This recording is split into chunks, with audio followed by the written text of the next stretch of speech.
Venezuelan President Nicolas Maduro has issued a pardon to opposition figures in order to facilitate a national dialogue to secure peace and stability in the country. A former Ecuadorian intelligence agent has revealed that he was pressured to implicate former President Rafael Correa in an alleged case of abduction. Former Indian President Pranab Mukherjee has passed away at the age of 84. From the headquarters of Teleso English in Havana, Cuba, this is From the South, and I'm Katrina Goss. Venezuelan Vice President for Communications Jorge Rodriguez announced the approval of a presidential pardon which benefits Venezuelan opposition figures this Monday, ahead of parliamentary elections set for December this year. Speaking at a press conference, Rodriguez noted that the decision was approved, taking into account the recommendations of the Justice, Peace and Public Safety Commission, while noting that 110 opposition leaders, together with 23 lawmakers and 4 political substitutes, would be pardoned. He highlighted that the move aims to guarantee and deepen a national reconciliation process in order to address political issues in a peaceful and constitutional manner. Rodriguez also stressed that attacks on the Venezuelan government in the midst of the COVID-19 pandemic and at a time when national unity is crucial to face the U.S. economic blockade represent an attack on all Venezuelans. Artículo 3. Los órganos policiales. Article 3. The police, military and prison service bodies shall immediately implement the release measures granted by the competent courts to the individuals mentioned in this decree. Article 4. The Executive Vice Presidents and the Minister of Popular Power for the Prison Service and Internal Affairs, Justice and Peace shall be responsible for the execution of this decree. Article 5. This decree shall enter into force upon its publication in the Official Gazette of the Bolivarian Republic of Venezuela. And the Vice President for Communications also addressed the parliamentary elections scheduled for December 6, noting they represent a great opportunity to guarantee the broadest participation of all political parties across the country. It is not only productive dialogue that should prevail in Venezuela's political life, but we are also facing 2 enormous opportunities for dialogue with the Venezuelan people and between political actors in the immediate future. The first is the election of December 6th. As any electoral campaign is an exchange, it is a dialogue between the potentially elected candidates and voters, and it is the Venezuelan people who must decide who their representatives to the National Assembly will be, not foreign presidents or people who want to appropriate the function of deciding for Venezuelans. It is Venezuelans who decide who we elect and who we do not elect. Declassified files published by the U.S. non-governmental institution, the National Security Archive, have confirmed the links between former Colombian President Álvaro Uribe and Colombian paramilitary groups. The declassified documents reveal Uribe's likely links to paramilitary groups while he was governor of the Colombian Department of Antioquia. Among the documents is a declassified memo from 2004, which shows that a top Pentagon deputy told then Secretary of Defense Donald Rumsfeld that Uribe almost certainly had dealings with paramilitaries, representing the first declassified evidence available showing that concerns over Uribe's presumed paramilitary ties reached the highest levels of the U.S. Defense Department. Another memo linked Uribe to drug traffickers, specifically Pablo Escobar, head of the Medellin cartel. Despite the warnings, Uribe continued to enjoy U.S. support as president, as he was viewed as a key strategic partner in Latin America.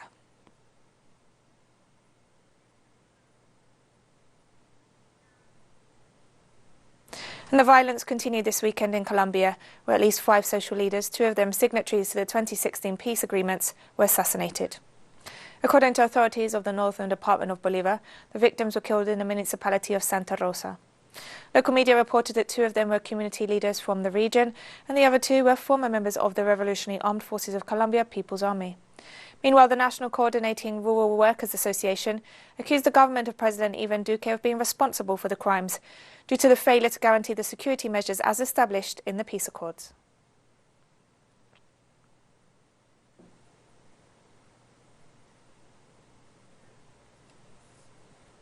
Argentinian President Alberto Fernandez has stressed that the deal struck to restructure 99% of the country's $66 billion in foreign debt means it's overcome an important obstacle and the government can now focus on production and jobs.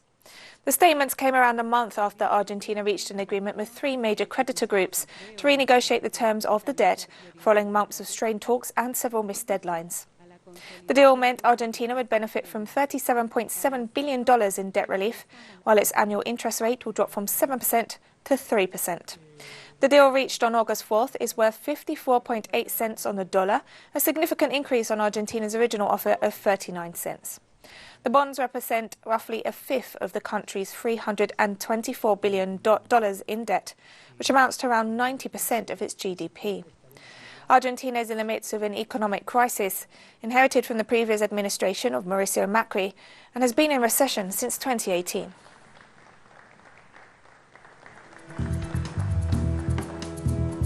And we'll be right back after this very short break, so don't go away.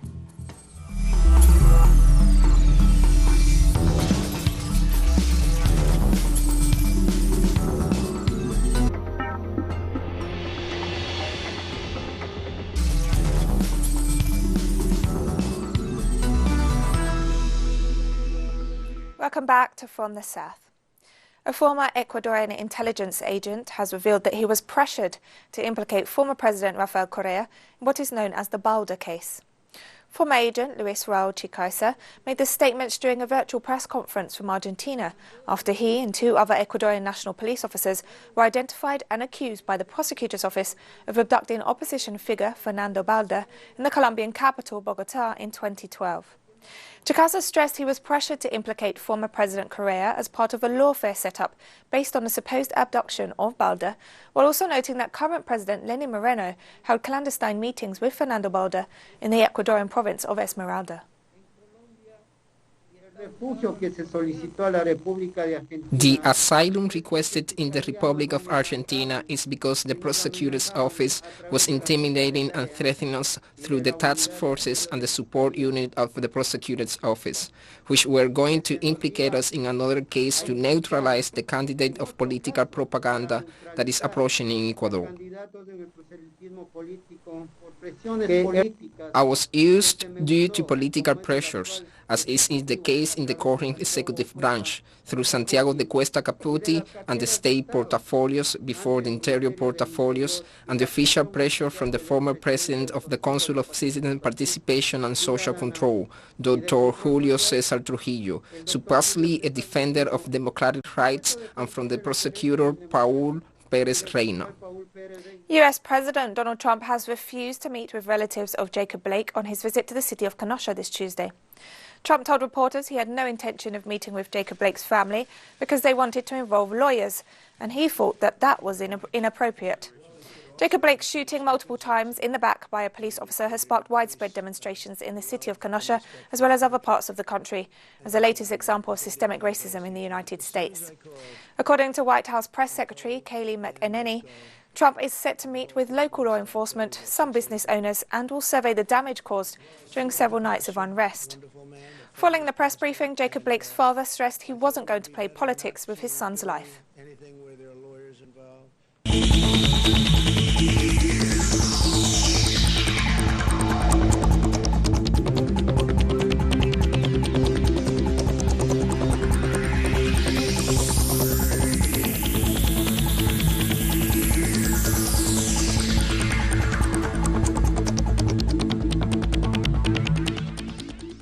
The World Health Organization warned on Monday that opening up societies too quickly amid the coronavirus pandemic could be a recipe for disaster. August 31. We understand that countries want to get their societies and economies going again. That's what WHO wants to. Stay-at-home orders and other restrictions are something that some countries felt they needed to do to take pressure off their health systems. But they have taken a heavy toll on livelihoods, economies, and mental health. WHO fully supports efforts to reopen economies and societies. We want to see children returning to school and people returning to the workplace, but we want to see it done safely. At the same time, no country can just pretend the pandemic is over. The reality is that this coronavirus spreads easily. It can be fatal to people of all ages, and most people remain susceptible. If countries are serious about opening up, they must be serious about suppressing transmission and saving lives. This may seem like an impossible balance, but it's not. It can be done, and it has been done, but it can only be done if countries are in control of transmission. The more control countries have over the virus, the more they can open up. Opening up without having control is a recipe for disaster. It's not one size fits all. It's not all or nothing. Of Bloomberg. UN Secretary-General Antonio Guterres noted on Monday that the COVID-19 pandemic was deepening existing inequalities across the world, including gender inequality, while highlighting that the protection of the rights of women and girls was a top priority for the organization. Governments must take a holistic view of the health impact of this pandemic. All women have a right to quality, affordable sexual and reproductive health services, and governments have a responsibility to make sure women and girls can access these services even during a crisis. In the longer term, we need health systems that meet the needs and realities of all, including women and girls. And this means prioritizing and funding primary health care and universal health coverage. Spanish health authorities offered an update on COVID-19 cases on Monday, while also addressing the reopening of schools despite the recent surge in cases across the country. Since Friday, when the last report was published, a total of 23,000 cases have been registered, around 23,500 something cases. This corresponds to 7,000 cases per day. We are talking about numbers that even if they are still high, we need to contextualize them within a high detection level, and many asymptomatic cases, around 45% to 50% of cases are asymptomatic. So it's true, and I understand the return to school is creating some uncertainty, same as with returning to work for the adults. But I think we have been preparing for this for a long time across the whole country, and we have been talking about this among us for a long time to be able to do things right. Congolese Nobel Peace Prize laureate Dr. Denis Mukherjee spoke to European Union lawmakers via video link this Monday, stressing the need to bring people accused of war crimes and other major abuses in the Democratic Republic of Congo to justice. The doctor founded the Panzi Hospital, which treats women requiring surgery as a result of sexual violence.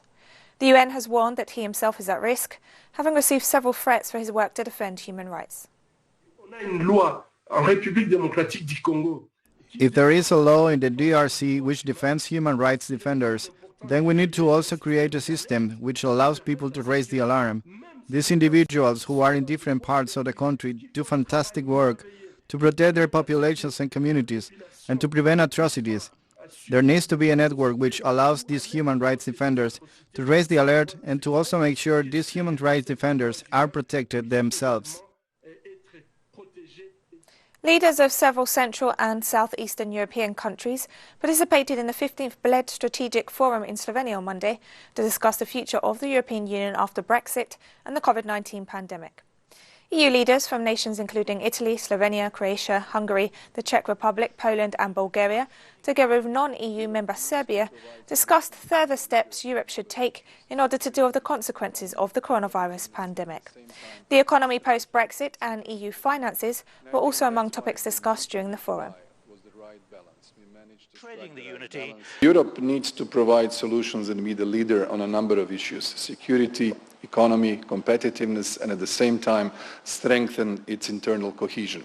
And I think that's why the meeting in July was the right balance. We managed to strike the right balance and even walk into the areas that were uncharted waters. And that means to provide financing for a quick European economic recovery in the years to come. This was essential. This was a novelty, which I think it is actually the vision of today for the next decade.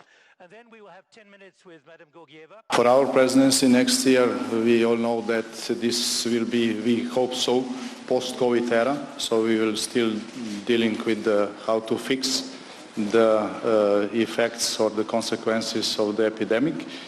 And this will be surely post-Brexit era. So this will be time when Europe is trying to find new balances, new balance of powers. We all know we need it very much, and I see especially Central Europe as a key player in this game. We'll also deal with the economic consequences of the epidemic, thanks God, on the good basis of the deal we made in July on the last European Council.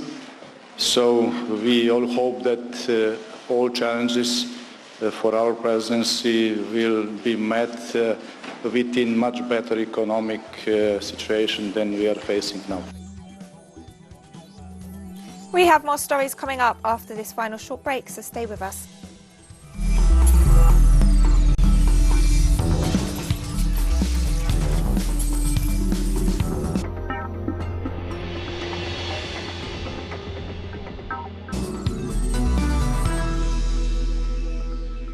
Welcome back to From the South.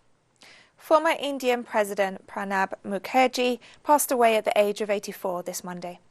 The former president, who tested positive for the novel coronavirus, died of multiple organ failure after being admitted to hospital weeks ago. He was a senior leader in the Indian National Congress Party and served as Prime Minister from 2004 until 2014. He became president in 2012, serving a 5-year term until 2017. Current Indian President Ram Nath Kovind noted that Mukherjee was a huge public figure who served India with the spirit of a sage, while Prime Minister Narendra Modi tweeted that it left an indelible mark on the development of the country.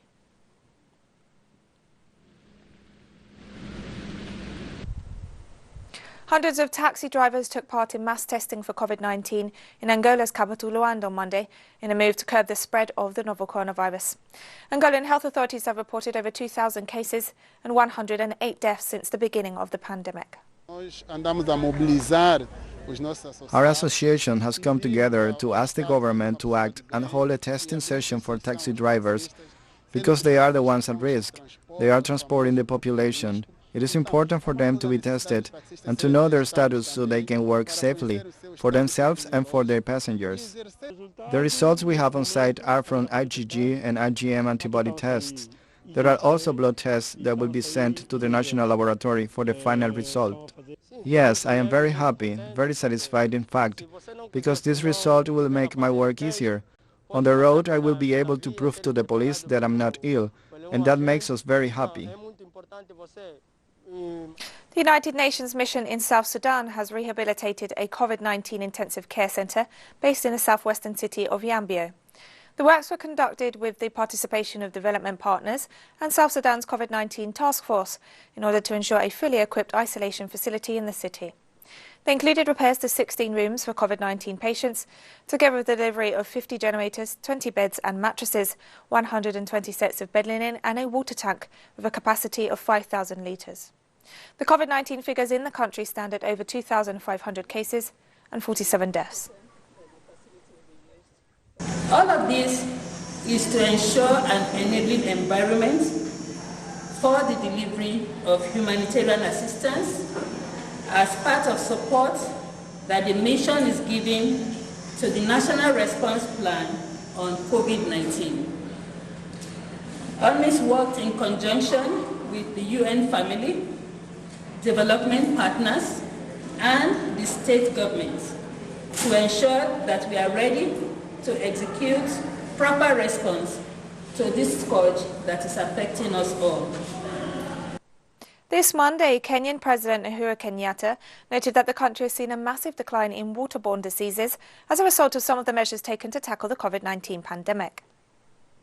Some of these positive measures that we have adopted during this pandemic should become the new normal, should become the new Kenya, should become the way we move forward. And we should incorporate and build upon these as we continue, as indeed was said, to strengthen our capacities, especially in our community workers, in our health workers at the grassroots levels, to be able to help us ensure that we are able to prevent before we need to get to the cure. Representatives of the ruling Rally of the Guinean People have confirmed that current President Alpha Condé will contest the October 18th presidential elections to seek a third term in office. Following our address transmitted to our chosen candidate, Professor Alpha Condé, we have the immense privilege and pleasure of informing the Guinean population that he has accepted our request. President Alpha Condé will indeed be our candidate for the presidential election of October 18, 2020. We ask the public and all political and social organizations, all activists and sympathizers, all Guinean citizens to be ready to defend the social program of our candidate for a united, free, prosperous and emerging Guinea. North Macedonia's parliament approved a new coalition government led by the Social Democrat Union of Macedonia party on Sunday, with Zoran Zaev returning to the post of Prime Minister, ending a leadership void which had lasted for months. Overcoming the consequences of the coronavirus crisis and restoring previous economic growth rates will be the focus of this government's work. With the election of the government, we complete the system of efficient and strong institutions with full capacity and legitimacy, which will work efficiently in overcoming the consequences and challenges of the coronavirus. Institutions that will lead the new defense. Institutions will lead us all in respecting the measures and in protection of the invisible enemy, COVID-19. During the first months of the mandate, the new government will provide mechanisms for structural reforms in the public administration, but also in the area of rule of law, by changing the judiciary and building a strong, independent rule of law.